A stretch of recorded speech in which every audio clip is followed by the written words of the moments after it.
আসসালামু আলাইকুম। রাইসুল হক চৌধুরী স্বাগত জানাচ্ছি এনটিভির সন্ধ্যার খবরে। ক্রাউন সিমেন্ট শিরোনাম দেখছিলেন, এবার পুরো খবর। ভারত থেকে নেমে আসা উজানের ঢলে ভেঙে গেছে কুমিল্লা গোমতী নদীর প্রতিরক্ষা বাঁধ। বুড়িচং উপজেলার বুড়বুড়িয়া বাঁধটি ভেঙে হু হু করে লোকালয়ে পানি ঢুকছে। এছাড়া মৌলভীবাজারের মনু ও ধলাই নদীর প্রতিরক্ষা বাঁধের 16টি স্থান ভেঙে বন্যার পানি প্রবেশ করছে। ঝুঁকিতে রয়েছে বাঁধের অন্তত 20টি স্থান। দেশের 11 জেলায় বন্যায় পানিবন্দী এবং ক্ষতির মুখে পড়েছেন অন্তত 45 লাখ মানুষ। পানিতে ডুবে ও বিদ্যুৎপৃষ্ট হয়ে এ পর্যন্ত 13 জনের মৃত্যু হয়েছে। বিস্তারিত জীবন আহমেদের ডেস্ক রিপোর্টে।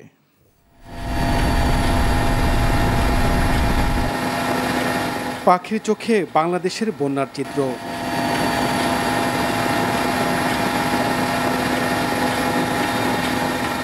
ফেনী, কুমিল্লা, নোয়াখালী, ব্রাহ্মণবাড়িয়া, চট্টগ্রাম, খাগড়াছড়ি, রাঙ্গামাটি, কক্সবাজার, লক্ষ্মীপুর, সিলেট, মৌলভীবাজার, হবিগঞ্জ বন্যার পানিতে ডুবে গেছে। বন্যায় বিপর্যয় দেখা দিয়েছে ফেনীতে। ফুলগাজী, পরশুরাম, ছাগলনইয়ার পর ফেনী পৌর শহরও পানিতে তলিয়ে গেছে। কোথাও হাঁটু, কোথাও কোমর পানি, কোথাও আবার বুক সমান পানি। ফসলি জমি, পুকুর, রাস্তাঘাট ডুবে গেছে।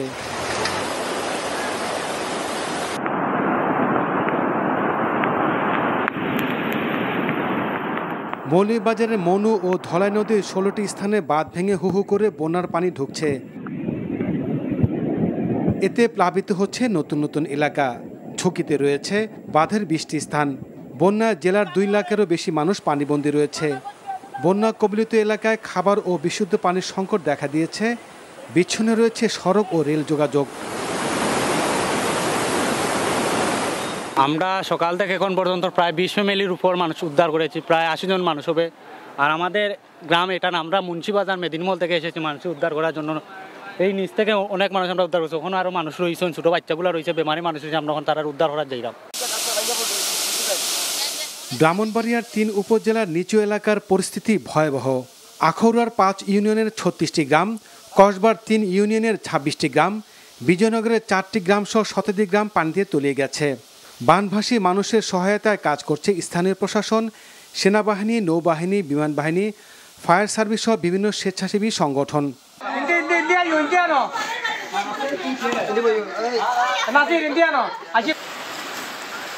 টানা বৃষ্টি ও কুমিল্লা, ফেনী থেকে নেমে আসা ঢলে পানিবন্দী হয়ে পড়েছে নোয়াখালীর 20 লাখ মানুষ। এদের বেশিরভাগই খাবার ও বাসস্থানের অভাবে মানবেতর জীবনযাপন করছে। জেলার 9 উপজেলার সবকটিতে বসতবাড়ি, গ্রামীণ সড়ক, মসজিদ, শিক্ষা প্রতিষ্ঠান বন্যার পানিতে তলিয়ে গেছে।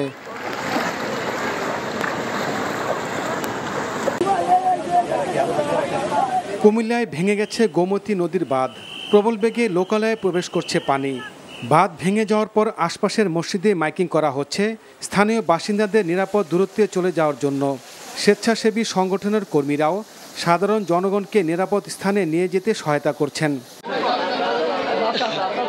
চট্টগ্রামের মিরসরাই ও ফেনীর ছাগলনইয়া হয়ে বয়ে যাওয়া ফেনী নদীর পানি বিপদসীমার উপর দিয়ে বইছে। এতে তলিয়ে যাচ্ছে গ্রামের পর গ্রাম। বন্যা দুর্গতদের নিরাপদ আশ্রয়ে সরিয়ে নিতে কাজ করছে সেনাবাহিনী, নৌবাহিনী, বিমান বাহিনী, ফায়ার সার্ভিস। বন্যা কবলিত এলাকাগুলোতে বিদ্যুৎ সরবরাহ বন্ধ রয়েছে। এতে 10 জেলার বেশিরভাগ গ্রাহক এখনও বিদ্যুৎহীন অবস্থায় আছে। নদ নদীর পানি বেড়ে যাওয়ায় পানি ঢুকে পড়েছে সুন্দরবনে। 2 থেকে 4 ফুট পানিতে তলিয়ে গেছে করমজল পর্যটন কেন্দ্র সহ রাস্তাঘাট।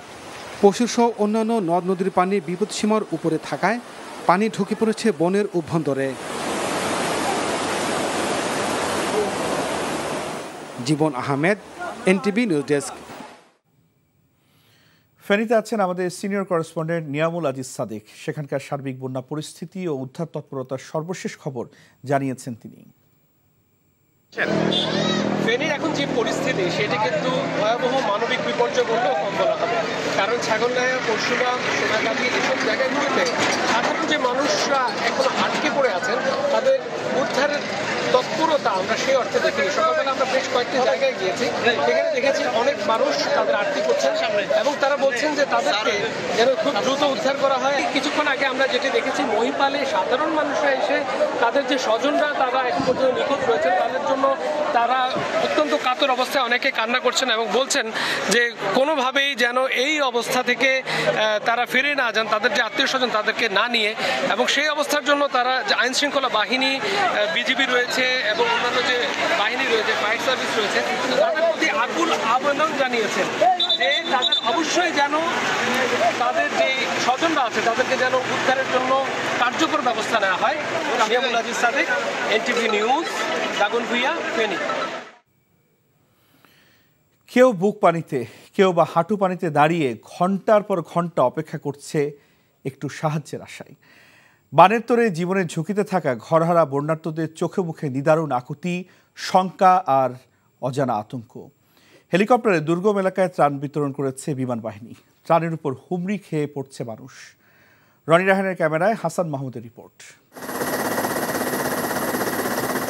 চোখের সীমানা যত দূর যায় তত দূরই বিস্তৃত ঢলের পানি। গ্রাম, লোকালয়, শহর, গঞ্জ, নদী, পুকুর আলাদা করে বোঝার উপায় নেই, সব থই থই। যে বাড়ির উঠোনে ছিল শিশুর হাসি, পরিবারের কর্মমুখরতা, যে ফসলি মাঠে ছিল কৃষকের সোনাঝরা ফসল, সেখানে এখন হায়নার মতো হানা দিয়েছে থই থই পানি। আকাশের ওপর থেকে দেখা যায় নিচে দাঁড়িয়ে সারি সারি অসহায় মুখগুলো। দুঃসহ আতঙ্কে কেউ হয়তো ঘুমায়নি গেল দুরাত, কারো ঘর ডুবেছে, কারো বা হারিয়েছে স্বজন। অভুক্ত শিশু নিয়ে কোনো মা হয়তো দাঁড়িয়ে আছে বুক সমান পানিতে। সবারই অপেক্ষা, যদি কেউ আসে, যদি মেলে দুমুঠো খাবার। আমি যেমন মনে করি একটু ঢুকাইছেন ফার্স্ট রেস কোনো ঠিকানা পাই না এবং কি কোনো কিছুই পাই না। ওনারা কি আসে না কি আসে? যে সমস্ত শাখা রোডগুলোর পাশে বাসাগুলো, ওরা কিন্তু আসলে তেমন কিছুই পাচ্ছে না। পানিবন্দী হয়ে পড়া এসব মানুষের যাবার জায়গাও যে নেই। ছাগলনাইয়া, ফুলগাজী, সোনাগাজীর বানভাসী এলাকার সবখানেই ঢলের ঢেউ। বানের পানি এসব মানুষের কেড়ে নিয়েছে এক জীবনের সব সঞ্চয়। কোথায় যাবে তারা? এমন প্রশ্নের বিপরীতে নেই উত্তর। বিমান বাহিনীর পক্ষ থেকে দুর্গত বানভাসী এলাকার বিভিন্ন স্থানে হেলিকপ্টার থেকে ত্রাণ বিতরণ করা হয়। ত্রাণ পেতে ছুটে আসে দুর্গত মানুষ, ত্রাণের তুলনায় মানুষ বেশি। থই থই পানি, চারদিকে পানি আর পানি। এ পানির মধ্যেই এখন লাখো মানুষের বসতি। পানিবন্দী হয়ে পড়েছে মানুষ। সেনাবাহিনী প্রধান জেনারেল ওয়াকারুজ্জামান হেলিকপ্টারে ফেনীর বন্যা দুর্গত এলাকা পরিদর্শন করেন বিমান বাহিনী প্রধানও। Hasan Mahmud, NTV news, Chhagalnaiya, Feni. সরকারি হিসেবে বন্যায় এখন পর্যন্ত 15 জনের মৃত্যু হয়েছে জানিয়ে দুর্যোগ ও ত্রাণ মন্ত্রণালয়ের সচিব কামরুল হাসান বলেছেন, মানুষের জীবন বাঁচানোই এখন অগ্রাধিকার হিসেবে দেখা হচ্ছে। দুপুরে সচিবালয়ের সংবাদ সম্মেলনে এসব বলেন তিনি। সবশেষ পাওয়া তথ্য অনুযায়ী বন্যা কবলিত 11টি জেলায় প্রায় 9 লাখ পরিবার ও 49 লাখ মানুষ ক্ষতিগ্রস্ত হয়েছেন বলে জানান সচিব। তাদের সহায়তায় বৃহস্পতিবার পর্যন্ত নগদ 3,52 লাখ টাকা, 20,150 মেট্রিক টন চাল ও 15,000 প্যাকেট শুকনো খাবার বিতরণ করা হয়েছে বলে জানান তিনি। বন্যা কবলিত সব জেলায় জেলা প্রশাসক আছেন ও বন্যা মোকাবেলায় প্রশাসনিকভাবে কোনো সমস্যা হচ্ছে না বলে প্রশ্নের জবাবে জানান দুর্যোগ সচিব। বন্যা দুর্গত মানুষের পাশে দাঁড়াতে প্রধান উপদেষ্টা ত্রাণ ও কল্যাণ তহবিলে অনুদান প্রদানের আহ্বান জানিয়েছে অন্তর্বর্তীকালীন সরকার। আজ প্রধান উপদেষ্টার উপপ্রেস সচিব অপূর্ব জাহাঙ্গীর বলেন, অনেকে বন্যার্তদের পাশে দাঁড়ানোর আগ্রহ দেখাচ্ছেন। সরকার তাদের এই মহতী আগ্রহকে স্বাগত জানায়।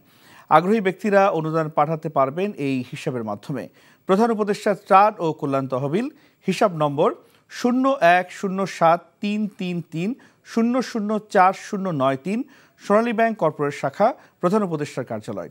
এদিকে প্রধান উপদেষ্টা ত্রাণ ও কল্যাণ তহবিলে বাংলাদেশ সেনাবাহিনীর সদস্যদের একদিনের বেতন প্রদানের সিদ্ধান্ত নিয়েছে বাহিনীটি। বৈশ্বিক প্রেক্ষাপটে ব্যবসা বাণিজ্য ও আঞ্চলিক সহযোগিতায় পিছিয়ে থাকা দক্ষিণ এশিয়াকে এগিয়ে নিতে বর্তমান পরিবর্তিত প্রেক্ষাপটে পাকিস্তানের সাথে বিএনপি পারস্পরিক সহযোগিতার ভিত্তিতে কাজ করবে বলে জানিয়েছেন দলের স্থায়ী কমিটির সদস্য আমির খসরু মাহমুদ চৌধুরী। সকালে বিএনপি চেয়ারপারসনের গুলশান কার্যালয়ে মহাসচিব মির্জা ফখরুল ইসলাম আলমগীর সহ কেন্দ্রীয় নেতাদের সাথে পাকিস্তানের হাই কমিশনের সৈয়দ আহমেদ মারুফের বৈঠক শেষে সংবাদ সম্মেলনে তিনি এসব কথা বলেন।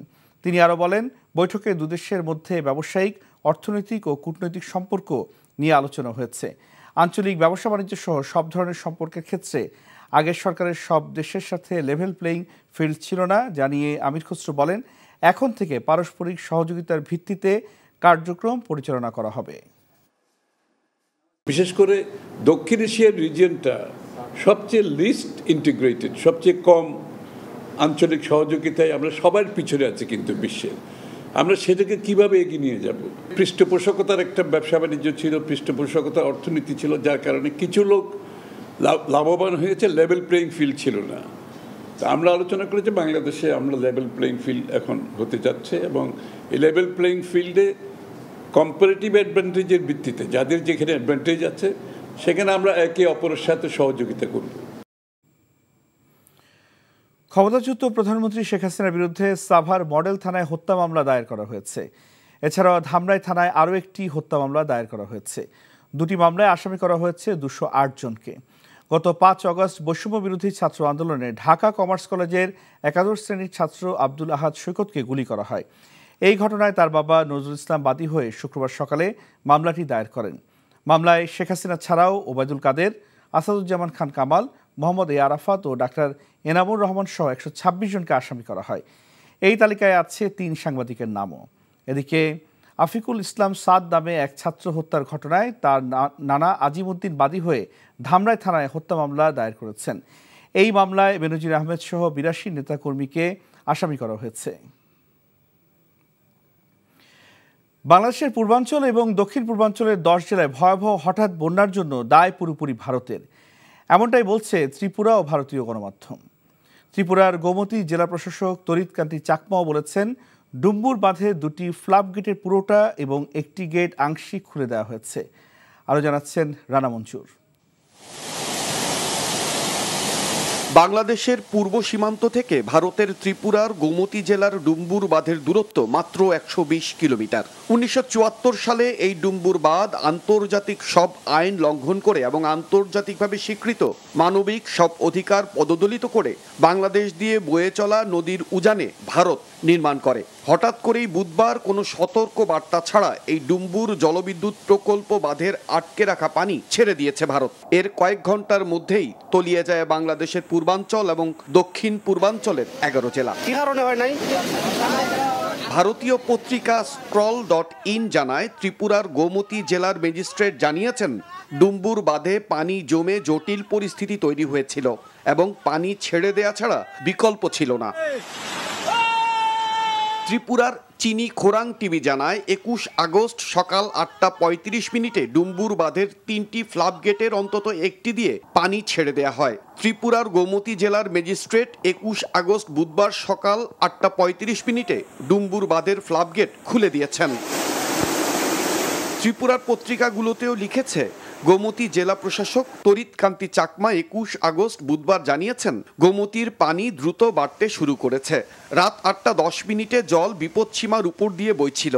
গোমতী নদীর জলের চূড়ান্ত সীমা 22 মিটার। এই সীমা পেরিয়ে 22.20 মিটারে অবস্থান করছিল।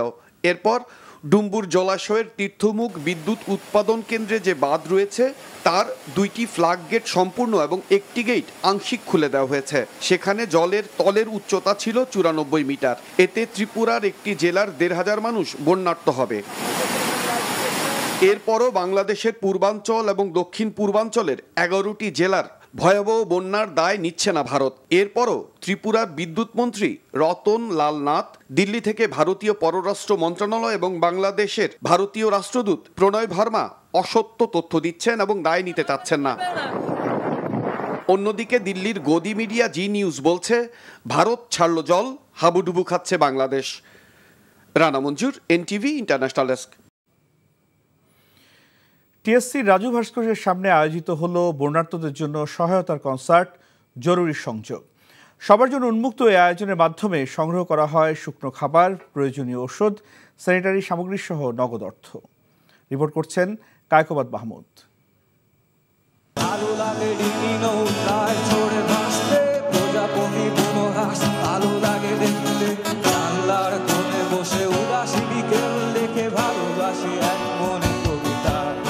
গানে গানে বন্যায় আক্রান্তদের জন্য সহায়তা সংগ্রহ করার আয়োজন এটি। জঙ্গলে জন্তু যখন পা ফেলে তোর পড়বি বাটে, নিজ হাতে লেখা নিজ ললাটে নিজ ভবিষ্যৎ, নিলাম শপথ একসঙ্গে লড়বো যতই আসুক বিপদ, একসঙ্গে লড়বো যতই আসুক বিপদ। শুক্রবার দিনভর টিএসসিতে সাধারণ মানুষ নিয়ে আসছিলেন সাধ্যমতো সহায়তা। কেউ গাড়িতে, কেউ বা পিকআপ ট্রাকে, আবার কেউ সিএনজি, রিক্সা, যার যেভাবে সম্ভব সবাই নিয়ে আসছিলেন বন্যার্তদের জন্য সহায়তা। স্বেচ্ছাসেবীরা সহায়তা সামগ্রী একটি গাড়ি থেকে নামাতেই চলে আসছে আরেকটি। বেলা যত গড়াচ্ছিল রাজু ভাস্কর্যের সামনে বাড়ছিল ভিড়। জমা হতে থাকে চিড়া, পানি, জুস, চিপস, বিস্কিট থেকে স্যানিটারি বিভিন্ন সামগ্রী। অনেকেই দিচ্ছিলেন প্রয়োজনীয় ওষুধ, আর কেউ বা নগদ অর্থ। দেশপ্রেম কিন্তু আসলে বাসায় বসে বসে শুধু পোস্ট করা না, you have to move, you have to show your action. সবাই যদি এভাবে আগে আসে তাহলে তাদেরকে আমরা কিছুটা হেল্প করতে পারবো, তারা উপকৃত হতে পারবে। যে যতটুকু পারছে সবভাবে হেল্প করতেছে। বাচ্চা এসে দিয়ে গেছে, মানে 3 বছর টাকা জমা ছিল সাইকেল কিনবে, ওটাও দিয়ে গেছে। সবগুলো প্রসেস করে বিভিন্ন বন্যার্ত অঞ্চলগুলোতে যেমন ফেনী, নোয়াখালী, কুমিল্লা এবং আরও যেখানে যেখানে হচ্ছে আমরা খোঁজ খবর লাগাবো। সবকিছু ছাপিয়ে এখানে মুখ্য বন্যার্তদের জন্য সহায়তা। আয়োজক আর আগতরা বলছেন, সম্মিলিতভাবে এগিয়ে আসলে কিছুটা হলেও প্রশমিত করা যাবে বন্যার্তদের কষ্ট।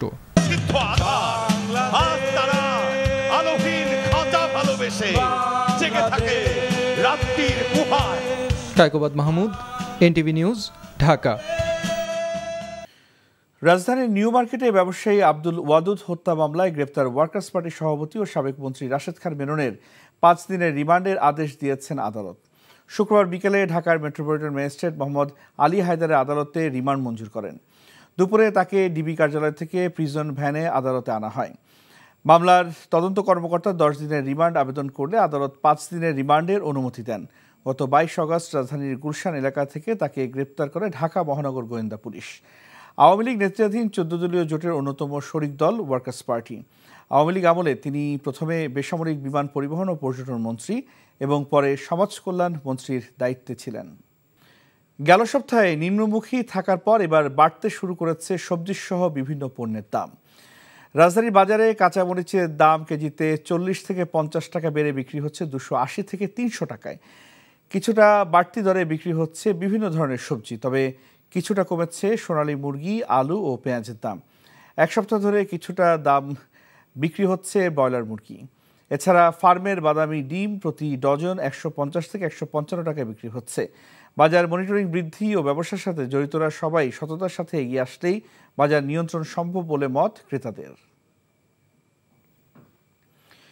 ভারতের অন্যতম শীর্ষ ব্যবসায়ী অনিল আম্বানি সহ 24 জনকে শেয়ার মার্কেটে নিষিদ্ধ করা হয়েছে। তাদের বিরুদ্ধে তহবিল অপসারণের অভিযোগ আনা হয়েছে।